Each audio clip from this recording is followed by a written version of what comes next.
Hey, Mark Rodriguez here, and you're watching America's #1 cure for insomnia, the Diving Cutter Wrestling Podcast. As usual, I am not alone. With me are Ninja Panda 1980. Jack Knives from Jack Knives Reviews. Ninja Jupi or Jupi Can, you guys choose. And we will move this on to the one and only, the dude with the most, Johnny. Rodriguez. There we go, guys. Today we're going to talk about Supercard of Honor because we had one hell of a wrestling weekend. We're going to go into the other things. We're going to let Jack go first and spill all the tea on all the stuff that he saw, people he met, and all the other drama he was actually almost a witness to and everything. So we'll get in there. Before we go there, let me just say my drink for this one. Now it is the Blueberry Muffin Sheets Coffee. I ordered it last week and I got this cold coffee, whatever. So now let me just try it real quick for you guys to give a little taste. And I'm not getting paid for it. I wish I was. It would make my life a little more comfortable if they were. So you Sheets Coffee guys, promote me. But let's see. Oh God, I smell. You know what it smells like? It smells like blueberry cereal. You all remember that?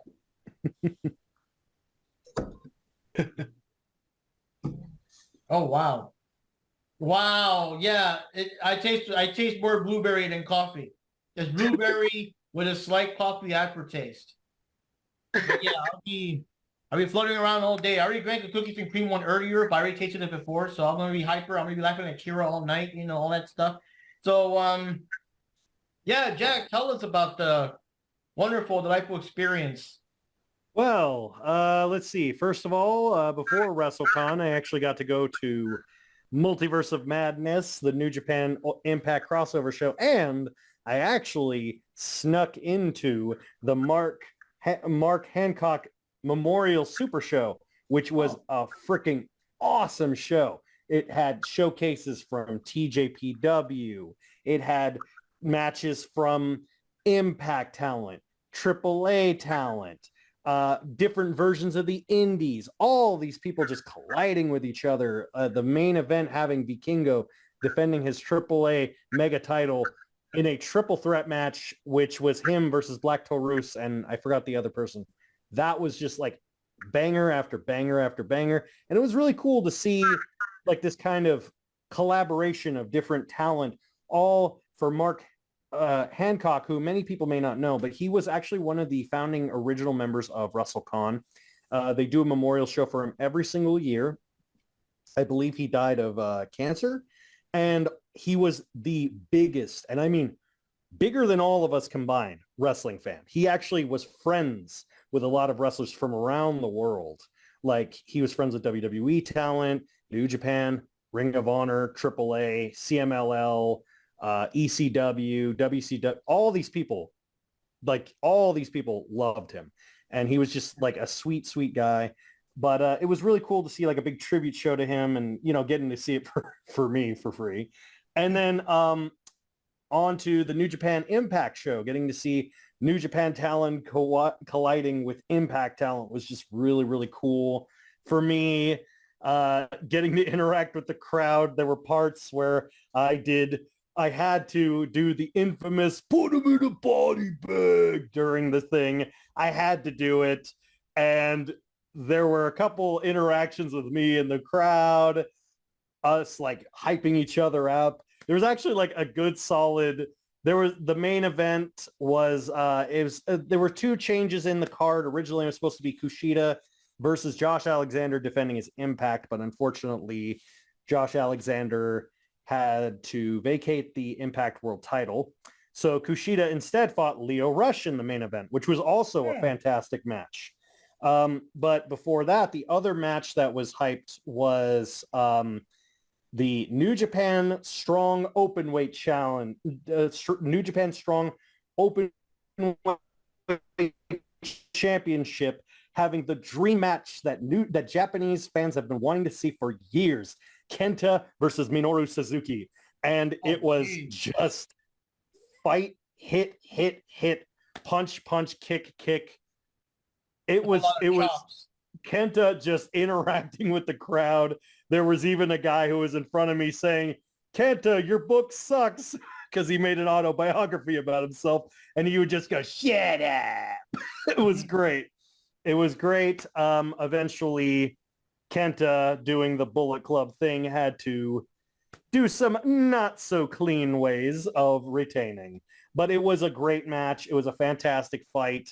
For the first time ever getting to see Miyu Yamashita fighting in a New Japan / Impact ring for the in a fatal four-way with her, Giselle Shaw, Deonna Purrazzo, and oh God, who was the fourth person? The fourth person was Masha Slamovich.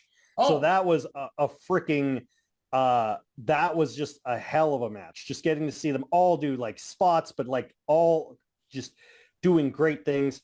But eventually Deonna Purrazzo won, and that was awesome.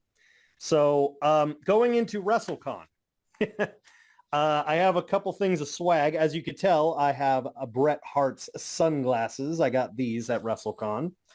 I bought a bunch of shirts, but the big one I was really happy I got, because I don't have any physical shirts because they're impossible to get in the States because they didn't make many. This is a Stardom shirt with all of the different collaboration groups. So Donna Del Mondo's on there, Oedo Tai, Stars, all of them. So I got to get that shirt, which is awesome to me. They also, because I had the VIP package, gave us each a SoFi approved swag bag. The reason it's SoFi approved is because it's actually clear. So they designed it so you could actually bring it into WrestleMania with you, as well as if you were going to WrestleMania, they'd actually provide a free shuttle to and from where the convention was. Oh, wow. Yeah, they really went all out. So of the other swag I got, I kind of wanted to go all out and get stuff that no one really else had to get signed. So I had to get my Bullet Club flag signed. I got to meet Kenta, and I got his signature. I got to meet Adam Cole, baby, and I got his signature on the flag. I got to meet both Ace Austin and Chris Bay, the current Impact Tag Champions, signed the flag. I also had finally rock hard Juice Robinson. Was he rock hard when you met him? Funny enough, no. Oh, but okay.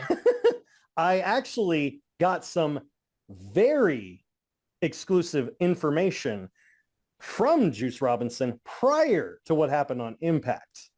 So I'd actually asked Juice Robinson, because at the moment, as I said last time, Jay White is no longer the leader of Bullet Club, or allegedly, because he's not wrestling in Japan. He's not allowed to wrestle in Japan or New Japan. So he literally said, and as of right now, there's kind of this fight for who's in charge of Bullet Club, with the rebel David Finlay trying to take the throne, even though no one likes him and no one wants him as the leader. So I asked Juice Robinson about that, and I said, you should take the leadership role. And he said, well, the short version of it is Juice doesn't want to travel to Japan. And I'm like, fair enough. But he did tell me two vital pieces of information. One, he said, I could tell you two things that are important. One, David Finlay is sure as fuck not the leader of Bullet Club. And he said, this was prior to Dynamite. He said, maybe we might have to have a Bullet Club wolf pack at some point in the future. Stay tuned for more. He had told me that prior to Dynamite. And now, or at least it's implied, based off of Jay White's social media, since those that haven't watched Dynamite, Jay White is now officially All Elite. Yep. That kills all the WWE rumors. And he posted a picture of him and Juice now doing this to each other, the two guns, and he wrote Bullet Club Black and Gold. So my theory is that is the name of the new subsection of Bullet Club, Bullet Club Black and Gold, which could imply more people joining the Bullet Club. My suggestion would be Hook. That'd be cool. I could see a shirt that says Hook Club. I would buy the shit out of it. Yeah. Now, I there's like the that, skull with that sloppy hairstyle on it. the sloppy hair, and then like two like those farmer hooks. Like that would be Yeah. cool. So I so there was that big piece of information. That was the big thing. And then I also got I had a custom made Stardom poster that I actually had brought up to all of these women who were at WrestleCon who are all Stardom alumni, many of which are fairly well known throughout the wrestling landscape. I got Deonna Purrazzo. I had so signing the thing. I had Deonna Purrazzo, Toni Storm, Tessa Blanchard, who I got to take a photo with both Tony and Tessa. So that was you, Mr. Jack. so I got to meet Toni Storm. She was so sweet. And I got to meet Tessa Blanchard. And I actually talked to her for a good long while. And I said, I would love it for you to come back to Stardom. Honestly, regardless of what people's opinion of her is, she is one of the sweetest people I've ever met. She is so kind, so sincere. Same thing with Toni Storm. Also very, very kind, very, very nice. Then I also got to meet, let's see, who else was on that list? I also met Act Yasukawa, who is a legend in Stardom, as well as just a legend in Joshi Wrestling. So she signed my poster. I got both to meet Thunder, and I have a photo with Thunder Rosa, and she's fine now, by the way. So I basically, you guys wanted me to see if she has like a back brace or anything. Nope. Seems perfectly healthy to me. So it's only a matter of time before La Mira comes back. And nope. I have a question. Okay. So how is how is this conducted? How is this examination conducted? Well, I got to meet her. I took a photo with her. She was very, very sweet. She seemed up and about, walking around, seemed fine to me. From my perspective, everything seemed okay to me. It was all PC, I swear. It was all okay. Mm-hmm.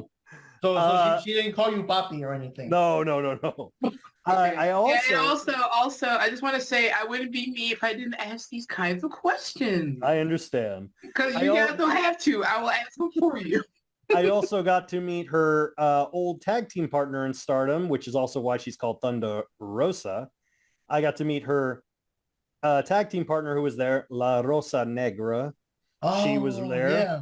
So both of them were there. In fact, so if anyone's ever, I know some people may not follow She's in Stardom. NWA a bit. Yeah, she's in NWA right now. So if anyone's ever wondering, first of all, Thunder Rosa, the reason half her face is tattooed, when she would tag team with La Rosa Negra, half would be Thunder, half would be Negra. So when they took photos together, one photo. The other thing is they also used to be a tag team called they used to be called the Black Thunder Roses. So that's one of the things. So that was cool to get to see them both together. And actually, funny enough, I almost had an opportunity because Rosa had told me Negra had told me that she hadn't actually seen Thunder since she signed with AEW. So she's like, "Oh, Thunder's here," in her very, very thick Brazilian accent. "Thunder's here," and I'm like, she's like, "Where is she?" I'm like, "Oh, she's actually downstairs." It's like, "Oh, I gotta get ready. I gotta go meet her." And I'm like, "Damn it! I should have followed her and filmed it because it would have been a reuniting of them." And then but she took a photo with her. It was awesome. And then the final person I got to sign it was Medusa, who was the ex commissioner of Stardom when it first started. So that was pretty cool. So yeah. I have in total seven signatures on that custom-made Stardom poster. And that's that and the Bullet Club flag. Oh, I also, one more bit of thing I wanted to talk about Medusa, but I'll get back to that in a second. The last thing I got was I have a AEW flag, which I got signed in sections by what I consider the 3 of the 4 true pillars of AEW. The bottom I had signed by Hook. The top I had signed by Jungle Boy. And the right I had signed by Britt Baker. The right I had signed by Britt Baker. So now all I need is Darby Allin. Because I'm not going to get Sammy Guevara's signature. As much as they go, he's one of the pillars. I'm like, dude, the dude was AAA champion when he started in AEW. You can't be like, you really started him. And I will flat out say this to people. Anyone that says MJF or Sammy Guevara are pillars of anything, you can't be a pillar if you were the top champion of a major organization. MJF included, because prior to MJF signing with AEW, he was the MLW champion. So anyway, that's me getting off on a tangent. And then finally, so I actually talked to Medusa. When I talked to Medusa, she actually told me 2 little bits of information. First of all, she wants to see more Joshi wrestlers go in the WWE Hall of Fame, which I'm 100% behind, like Bull Nakano, Minami Toyota, all these different people. Have they ever been in WWE to begin with? Yeah, Bull Nakano is the first and only person to have brought the women's championship overseas and defended it. She's still the only person to have ever done that. When was this? 1993. Oh. It was back when, they had that pink belt. Yeah. At that point, she was the first and only Japanese woman to win. Just like how the Pumping Bombs, which is the 2 Japanese women who wrestled in WWF, they were in the 80s, right? Weren't they a tag team in the 80s? They were in the 80s, 90s, but they were also the last women to have held the WWF women's tag team.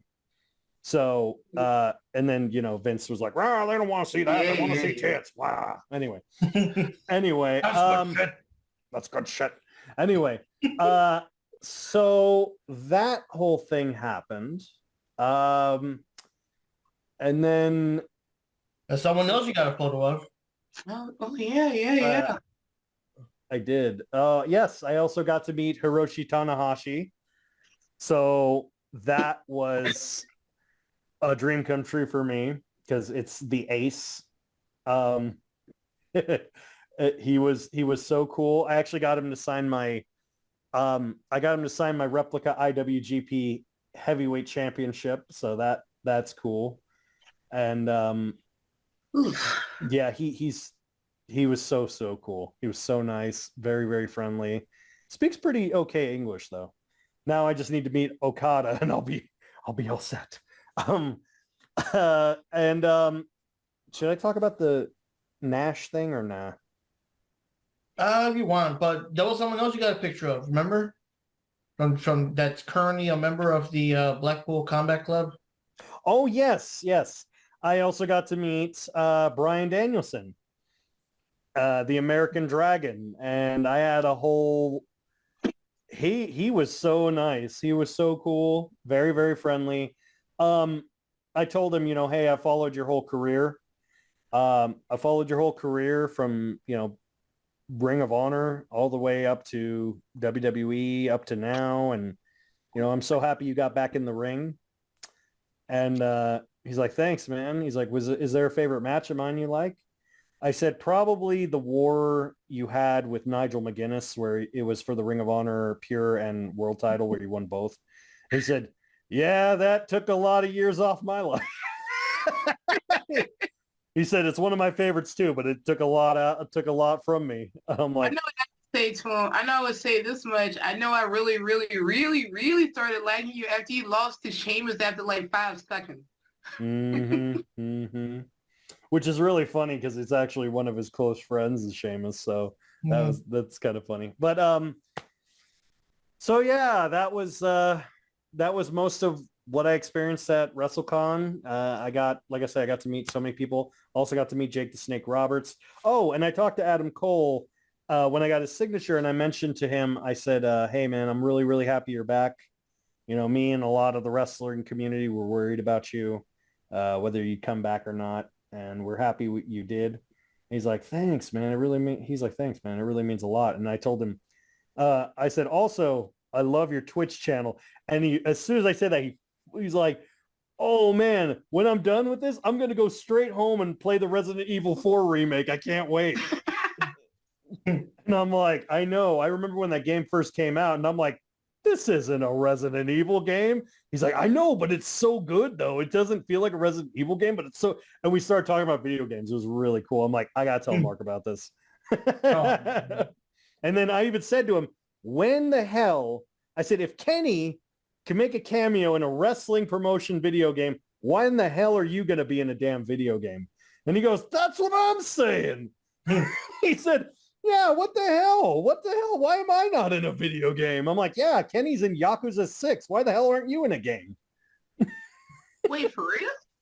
Yeah. Wow. Kenny, Toriano, Okada, Tanahashi and Naito are in Yakuza 6.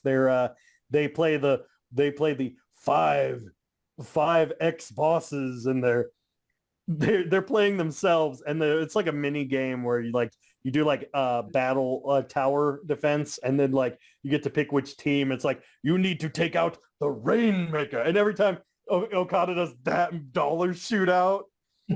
And then every time Kenny does the bang, you hear a gunshot go off. He's like, like it was back when he had the mullet hair. It's really funny. Yeah. But yeah, that was most of my WrestleCon experience was that. On another note, to add another picture here, because I was putting pictures as Jack is talking. DJF also got to meet Danhausen over the weekend. Here's a cool picture of him hanging out. And he did meet he did meet MJF, but he was like, he just signed items and stuff, no pictures. I did see a scene where MJF actually tore up, autograph a fan's thing, tore it up and gave it back to him like that, and the fan was still laughing and eating it up because MJF got an MJF, you know? I know more about the Danhausen stuff, but I'll ask him in person. Well, we'll ask him if he got cursed. Yeah. I need to know. So I need to know if I need to repent or get the holy water ready, Oh, that's one thing. That's the thing. I like the poses. If we ever get a picture with Danhausen, instead of just the usual, hey, I want a picture of him doing the thing, and we're all like, or something. You know what I mean? Yeah, I really like Danhausen. I really do. I like that gimmick. So. Mm-hmm. All right. So yeah, you can tell us all the drama and stuff going on. Oh yeah. Oh, with Rick Steiner? Is that what you want me? Yeah, that's probably the biggest. Okay. Yeah, because you were actually there, so that's big. Yeah. Also, trigger warning to everyone out there. With the things we'll be discussing and stuff. This channel, we usually don't go there, but it's new, so we got to go there this time. So the short version of it is, well, it's not really a short version. Jack Knives version of it. The Jack Knives version of it. It's like the long version, but with extra steps.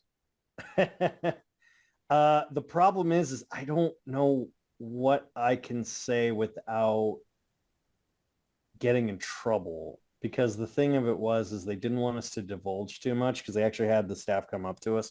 So I'll give you the brief overview. Okay, well, yeah, tell us the what you're allowed to say version of it. Okay, so basically what happened all was 5 people watching this podcast won't. So I was actually in line to meet, or my roommate was in line to meet. I want to say, I think it was Bret Hart. Yeah, it was because I had met him twice. So was in line to meet Bret Hart, and Giselle Shaw and the Impact table were doing a signing, and Giselle Shaw was sitting down and over on where the tables were. So basically imagine a big room, and Giselle Shaw and the Impact table were over here. The Steiners were way in the back corner, which is where we were going to go. It was both of them, or just Scott? It went Scott and then Rick next to him. Mm. So overheard someone yelling, you're disgusting, you're trash. And at first I thought it was like a wrestle. I thought we legitimately thought it was a, two guys in the like talking to each other or something. Because it was just so meh, over the top. And Giselle, walked up to go get some water.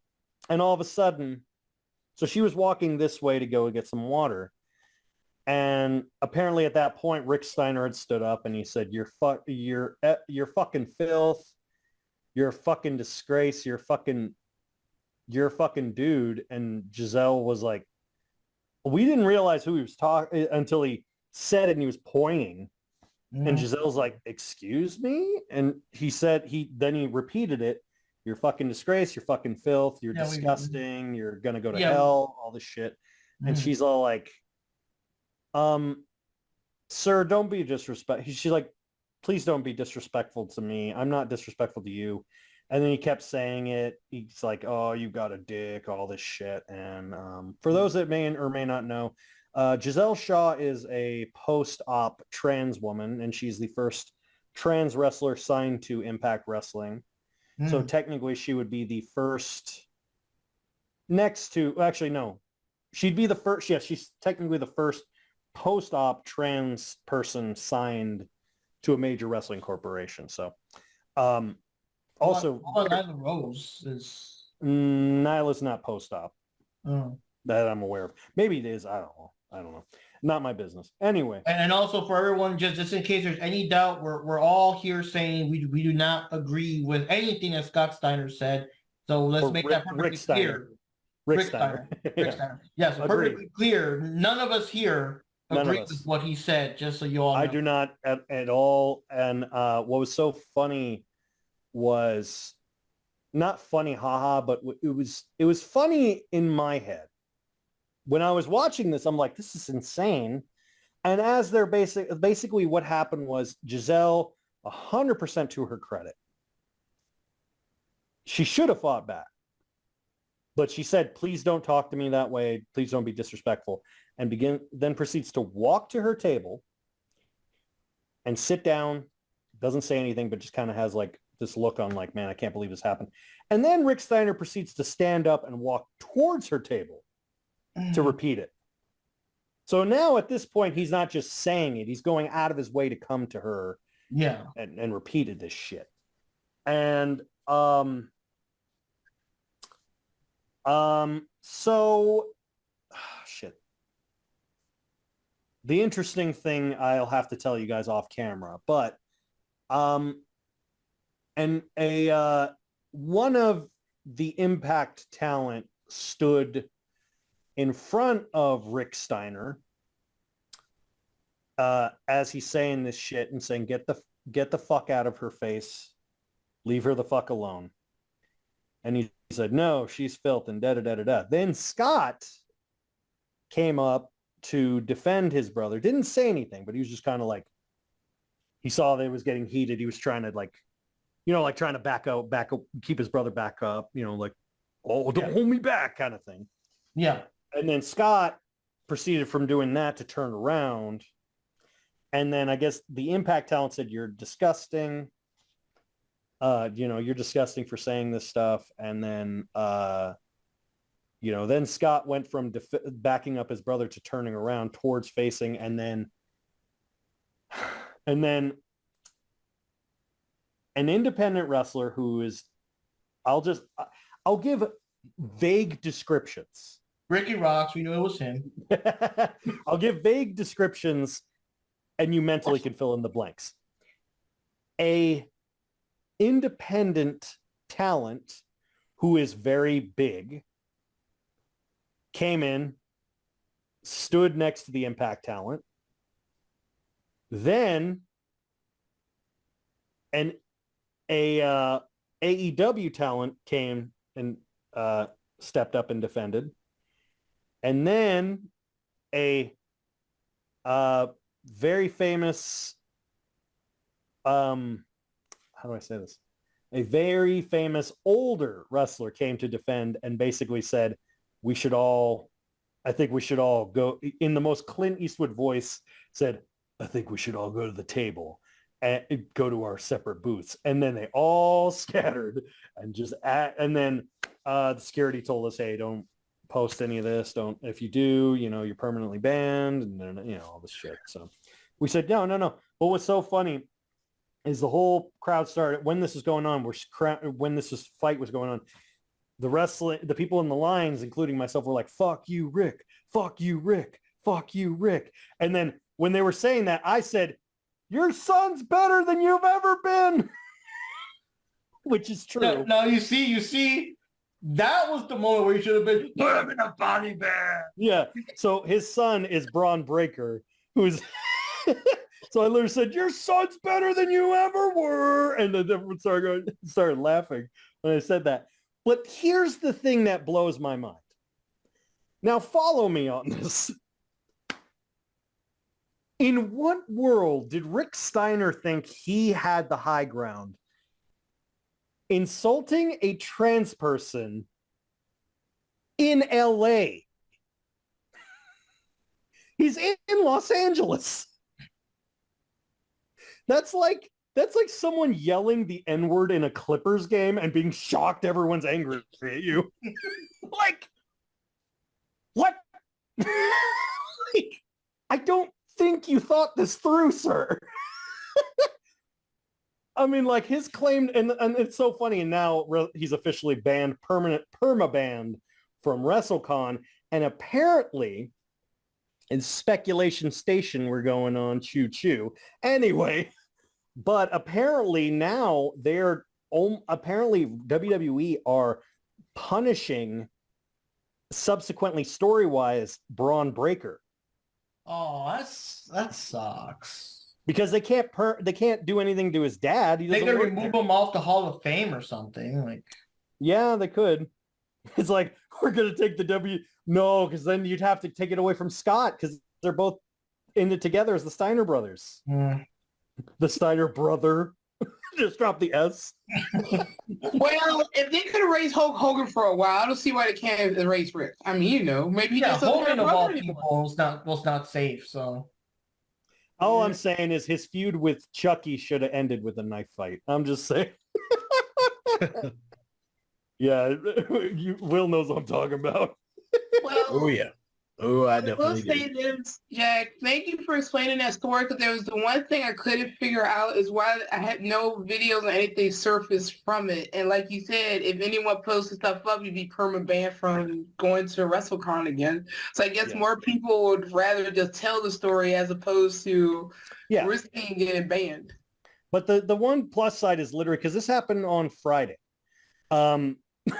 They banned him on Saturday. Like, they're like, get out. And it was so funny because it's like, but it was also really sweet to see how many people came to her defense, because it was crazy. Like, how many people were like, after all this stuff, it's like, hey, are you okay? Hey, and it was so funny. Like, shortly after, so the next day, almost every one of the people that was in that Bret Hart line were in a line to meet Giselle Shaw. So I'm like, that was cool. So, a little bit of a happy ending. And I love Giselle. I've always supported Giselle Shaw back in the day. Which No. which organizations? Because it sounds like you said she just signed with Impact. So where was she before? So before I had gotten to see her at an indie show, she was at I want to say she was in Shimmer for a while. I can't remember what she was before that. I think she was in MLW for a little bit. But I got to see her because I loved her finisher. I love her finisher because it's almost a Starship Pain into an elbow drop, which is really cool. And I'm like, I'd never seen that before. That's a pretty badass finisher.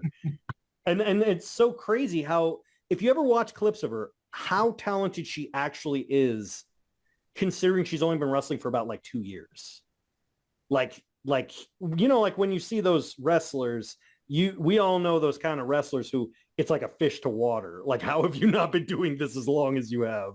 Yeah. So she's like that. And I like I said, I'm happy that she's finally getting support, because if this was 10 years ago, it'd be like, you're freak, Yeah. Like, yeah, Rick.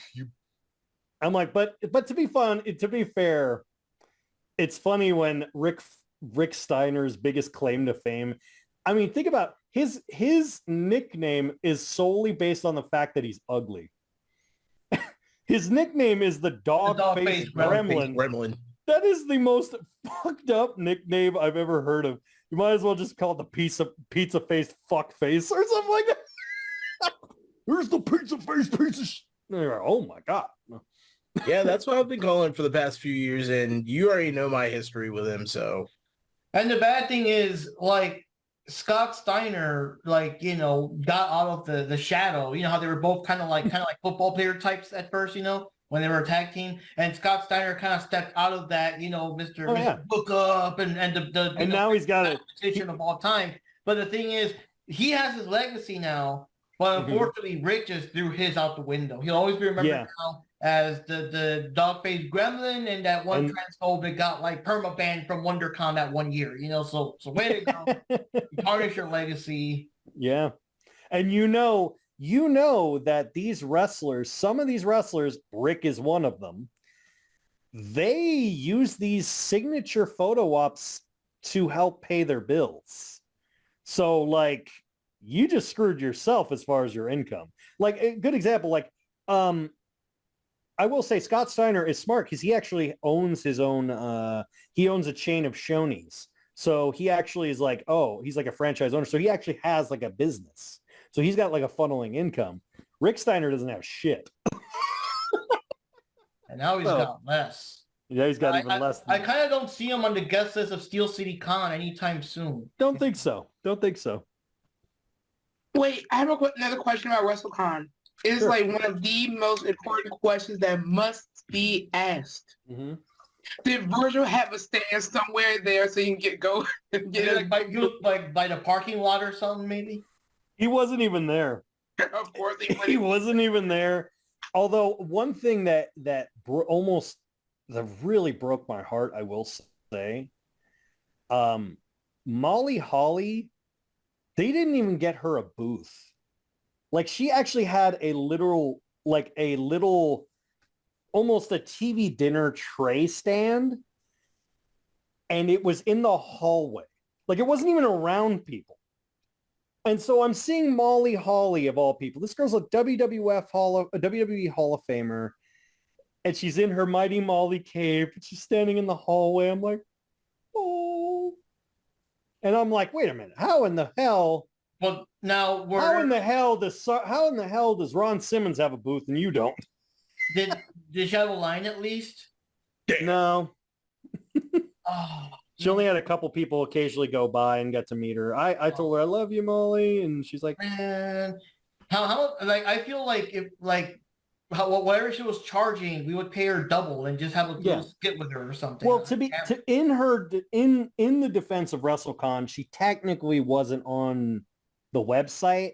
So I think that's part of the reason, because like there were a bunch of people that weren't on the website at all. Like none of the Impact talent, even Giselle Shaw, she wasn't even on the guest list. Like it was crazy because they had just done an Impact show and then they suddenly go, oh, you know what? We're just going to do a free signing. We're going to do a signing with Giselle Shaw and Sami Callihan and PCO and Eddie Edwards. And we're just going to put them all here. I'm like, what? And part of me wanted to meet PCO and get a signature and be like, could you make it out to, Wait, imagine being perma-banned by someone that wasn't even on the guest list. That's just messed up, man. Just for that, we should everyone should go and just buy any Giselle Shaw merch you can get your hands on. Go support Giselle. We will announce a public Rick Steiner merch burning. Like a big old barrel and put like all what merch? What merch? Seriously, has he ever made merchandise? I don't know. I mean, I assume sadly probably just shirts like as brothers, but not just him. I don't think he's had any on his. We should. That's why the Diving Cutter podcast is now officially introducing "Fuck Rick Steiner" shirts. We're gonna have "Fuck Rick Steiner" shirts, "Fuck Rick Steiner" mugs, and "Fuck Rick Steiner" baby seats. Oh my god! Feed your kids some airplanes while having them tell Rick Steiner to go fuck himself. It instead of saying fight forever, they'll be chanting, fuck Rick Steiner. Yes, Fuck Rick exactly. Steiner. Exactly. Oh, man. Anyway.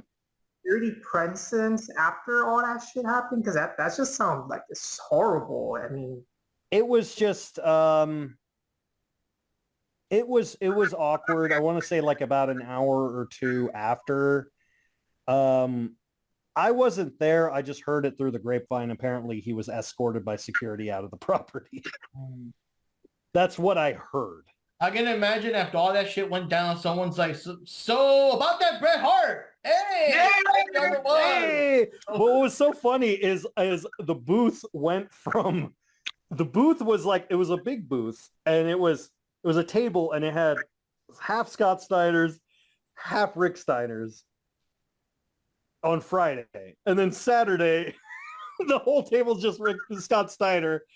And you see Scott Steiner wearing his shirt and he's also got the chainmail on his head. He's just sitting there like,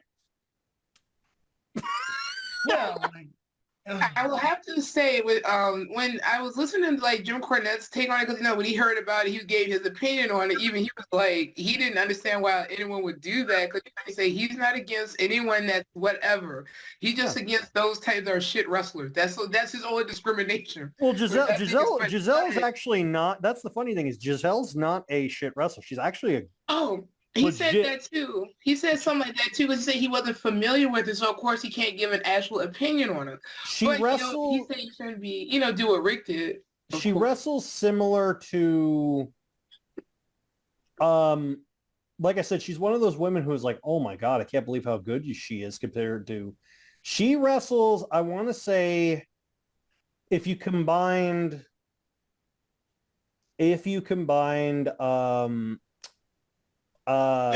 Ray Phoenix with a little bit of Lita. More of like you know how Lita was a little more grounded. Not Lita now. Lita in the 90s. Yeah, but old school leader. Yeah, old school Lita mixed, but her like show offy thing is she's a little more of like a snooty bitch. Like that's her whole gimmick. She calls herself the quintessential diva. And she is talented. She's very, very talented. I recommend anyone checking her out on Impact. Check out her work. She's very, very talented and she deserves nothing but praise. But what I was about to say was that even he was questioning, you sure it was Rick and it wasn't Scott? Well, the thing is, Scott, it's so funny. Scott says stupid shit, but I don't think he would be like, why? Like, I think he even had the look of like, why? Because there was nothing that prompted it. That's the weirdest thing of all. It's like, it's so funny because it's just like, it came out of nowhere. That's the weirdest thing of everything because it's like, I'm just thinking usually like Rick just has, his personal beef against like that. So like you said, like she wasn't part of the guest list. So I'm assuming, once she arrives, starts setting up Rick's like, oh, what she's doing here. What's so funny is there's actually a legitimate wrestler who was in I forgot her name, but she was on the bottom floor because this took place on the top floor. She was on the bottom floor doing a signing, and I think she signed with Wow Women of Wrestling. And she is 100% a drag wrestler. Like in full drag, had like a fucking like giant Dolly Parton hair, had like tassels on when it come out. And she was upstairs earlier. And I'm like, wait a minute. You didn't say shit about that. Well, probably she could whoop his ass. Who knows? Oh, she what? The drag wrestler, legitimately, no joke, 6'8". I'm like, holy Good shit. God. Yeah, I'm like, holy shit. I'm like, damn, I'm backing the fuck away. I'm all like, yas, I'm like, yas, queen. Running away. That's like Peter when he was wanting to punch someone out and he punched the kid because he knew he couldn't actually punch out Macho Man. Bam. Take that, Macho Man Randy Savage. No. Just to trigger Rick Steiner, like I would go to his autograph signing wearing a Vordell Walker t-shirt. If anybody knows the background story on that, then trust me, he would be quite pissed off. And I wouldn't give a shit. I would make a Giselle Shaw t-shirt and go up to him and ask for an autograph. I actually wanted to be on it. It was so funny because after all the WrestleCon drama, I guess like I had heard that I guess her shirt sales went up from Impact Store. I'm like, great. More power to him. I want to buy a shirt from her too. So Hey, if she's that good, I'll get a shirt. yeah, check her out. Good shirts. Legitimately, Impact shirts I are boring, highly though. recommend you guys checking her out. She's very talented. Yeah. So, and I'm not just saying that because of all this drama. I was already a fan of her prior to this. Yeah. I'll probably get a shirt of those. I just wish Impact shirts were a bit better. Like they just released the Coven shirt, and it's literally just a black shirt with the words "the Coven." Like at least have at least have kind of like a pentagram or there, some you know crazy what I mean? shit. Yeah. Something. Like I could have the made Outcast shirt is also sort of, but at least it still says Soraya, Tony, Ruby on it. You know what I mean? Like, Yeah. all right, guys. So now we're here with Supercard of Honor, the actual event. There were 3 matches here that were 0-hour matches that, none of these they were all announced after the fact. So we couldn't, do predictions. If you guys remember, it was on a Friday due to all the wrestling taking place in the whole WrestleCon weekend. So it was a Friday during work hours. At least Wendy and Johnny and I watched it on, that following Saturday. I think Johnny watched it Thursday because the Bleacher Report, no, not the Bleacher Report app. The Ring of Honor app was acting up for Johnny for some reason. But anyways, first match we had Jeff Cobb versus Tracy Williams. Single match there. Jeff Cobb won. Any thoughts, amigos, on that one? If you saw it, Jack or William? It was good for how quick it was. I mean, it's Jeff Cobb, who's legitimately a beast in the ring. He's just a straight powerhouse and with technical ability. And then Tracy Williams, one of the best technical training wrestlers, like period. So it was just cool to see them fight each other. Did you catch it, William, or no? I caught a part of it. It was a good match, but it went by insanely fast. Like It was only like 5 minutes. It was crazy. yeah, it was borderline like if there wasn't any fighting back from Tracy, it would have been borderline a squash. Like it was that quick. It was I don't even remember any highlights to it because it just went so fast. It just I got nothing, man. My memories is hazy on this because we didn't watch the pre-show. This is the pre-hour. That's what I'm saying. I don't remember seeing it. So that's right, because we had pre-show stuff. Of course. No wonder I don't remember what I didn't see. Of course. So anyways. It was a Tuesday. Okay, anyway. Yep. Second match was Konosuke Takeshita versus Willie Mack, which of course Konosuke won. That's pretty awesome. Thoughts on that one? That was almost a good 10 minutes. Oh, I wish I could have seen that. Yep. Return of Willie. Yeah. Return of the Mac. That should have been his theme when he came out. That should have been his theme. Yes. Thank you. He could have played Return of the Mac and it would have made perfect sense. Then we had Willow Nightingale going up against Miranda Alize. And Willow, of course, won. And yep, I'm assuming a lot of dancing and all that good stuff with her. It's always a good positive vibe when she's around. Mm-hmm. Any thoughts there? That's why I like her. Nothing to really write home about, to be honest. And the last one, celebrating his return to action, Stu Grayson with Evo Uno. I guess, one-on-one match. So Stu Grayson going up against Slim J. Evo Uno's with Stu Grayson. Ari Daivari and Smart Mark Sterling were with Slim J, just in the background or whatever. And of course, Stu Grayson won. So hoo-hoo, there we go. So I don't know, any thoughts on that? My only thought is I'm glad to see Stu Grayson back. So that's pretty cool.